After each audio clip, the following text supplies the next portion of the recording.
Assalamualaikum warahmatullahi wabarakatuh. Nama saya Iko Ahmad Febrianto, NPM 18210304, akan menjelaskan sampel dan metode menentukan sampel sebagai tugas UAS mata kuliah metode penelitian. Sampel adalah bagian populasi penelitian yang digunakan untuk memperkirakan hasil dari suatu penelitian. Sedangkan metode menentukan sampel adalah bagian dari metode yang secara sistematis yang berkaitan dengan cara-cara pengambilan sampel. Tujuan pengambilan sampel yang pertama adalah populasi terlalu banyak atau jangkauan terlalu luas sehingga tidak memungkinkan dilakukan pengambilan data pada seluruh sampel ataupun populasi. Yang selanjutnya, keterbatasan tenaga serta waktu dan biaya. Yang selanjutnya, adanya asumsi bahwa seluruh populasi seragam sehingga bisa diwakilkan oleh sampel. Ada beberapa tahapan dalam metode menentukan sampel. Yang pertama adalah mendefinisikan populasi yang akan diamati. Yang selanjutnya menentukan kerangka sampel dan kumpulan semua peristiwa yang mungkin menjadi bahan sampel. Yang selanjutnya menentukan teknik ataupun metode sampel yang tepat.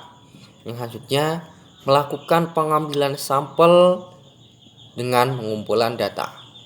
Yang terakhir, melakukan pemeriksaan ulang pada proses-proses pengambilan sampel. Dalam metode sampel ada beberapa macam tergantung jenis penelitian yang akan dilakukan. Secara garis besar ada dua metode dalam menentukan sampel. Yang pertama adalah probability sampel ataupun random sampel, dan non probability sampel ataupun non random sampel. Kedua jenis ini terdiri dari pengambilan secara acak dan pengambilan secara tidak acak. Nah, dalam random sampel, yang pertama ada pengambilan sampel secara sederhana, yaitu pengambilan sampel acak sederhana juga sebagai teknik penarikan sampel menggunakan cara memberikan kesempatan yang sama bagi setiap anggota populasi untuk menjadi sampel dalam sebuah penelitian. Yang kedua, pengambilan sampel acak sistematis. Dalam metode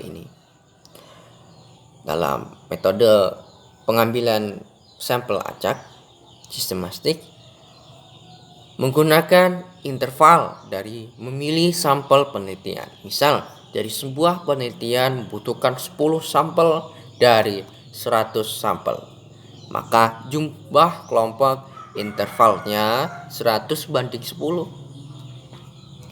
Selanjutnya, responden dibagi ke dalam masing-masing kelompok lalu diambil secara acak setiap kelompoknya. Yang ketiga, pengambilan sampel acak berstrata. Dalam metode ini mengambil sampel berdasarkan tingkatan tertentu. Misalnya, penelitian mengambil motivasi kerja pada manajemen tingkat atas, manajer tingkat menengah, dan manajer tingkat bawah. Proses pengacakan diambil dari masing-masing kelompok tersebut. Nah, lalu yang keempat, pengambilan sampel acak berdasarkan area. Dalam sampel ini, teknik pengambilannya ataupun metode menentukannya dilakukan berdasarkan kelompok dalam suatu area tertentu. Yang kelima, teknik pengambilan sampel acak bertingkat.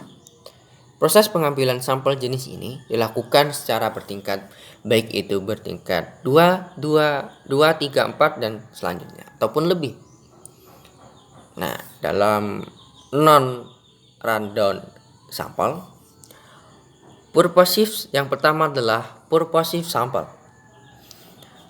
Teknik ini yang cukup sering digunakan dalam metode menentukan sampel menggunakan kriteria yang telah dipilih oleh seorang peneliti dalam memilih sampel.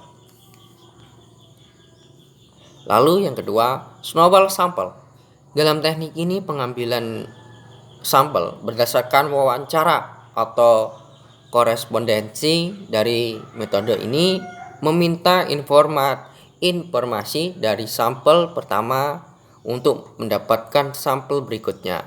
Demikian secara terus-menerus hingga seluruh kebutuhan sampel peneliti dapat terpenuhi secukupnya ataupun sepenuhnya.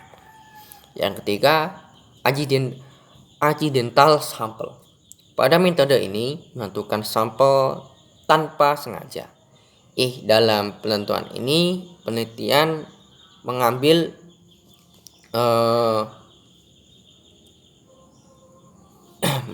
yang bagian-bagian sampel yang kebetulan ditemukan pada saat itu dan cocok dengan penelitiannya. Yang keempat, kuota sampel. Metode pengambilan ini disebut juga kuota sampling ataupun teknik sampling. Ini mengambil jumlah sampel sebanyak jumlah yang telah ditentukan oleh seorang peneliti.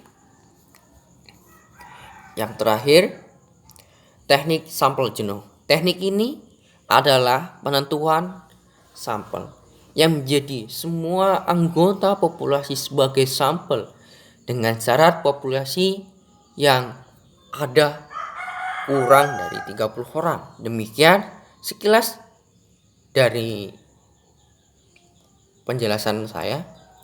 Apabila ada salah saya mohon maaf. Kepada Allah saya mohon ampun. Saya akhiri. Wassalamualaikum warahmatullahi wabarakatuh.